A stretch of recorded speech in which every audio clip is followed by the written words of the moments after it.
It is from number 1. In fact, from 0, 1 up to 11. Now, look at the dots. It starts from small dots towards the big ones, isn't it?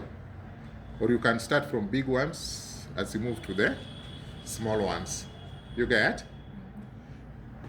So,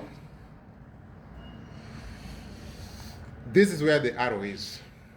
There's an arrow which will tell you where you are. So, this arrow, if it points number 1, you are grinding at number 1. If the arrow points at number 2, you are at number 2. If the arrow points at number 3, you are at number 3, okay? Okay. So we are at 0. The arrow is here. We are at 0. Send you? We are at 0 right now. So if you move towards this side, this is anti-clockwise. If you are going anti-clockwise, you will be grinding coffee in small particles.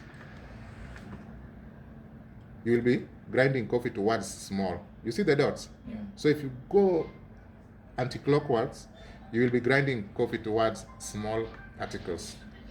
When you move towards this side, clockwise, you will be grinding coffee towards large particles. The more you move, the more the particles become big in size.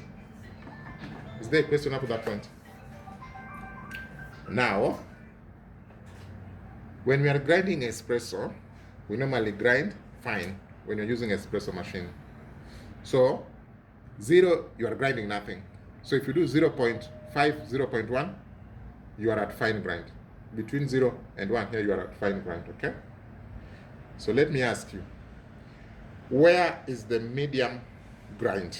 Which number will you be at for you to get medium grind?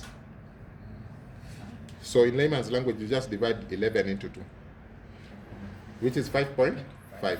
So if I want medium grind, then I'll go clockwise to 5.5. The arrow will be at 5.5. That is medium, isn't it? Yeah. If I want coarse, then I'll continue up to, if I want the biggest particles, even up to 11. Unaona hiyo? Okay. Who can tell me medium coarse? We've agreed that medium is 5.5. So between 5.5 and 11, that is medium coarse. So which number do you think will give us medium coarse grind?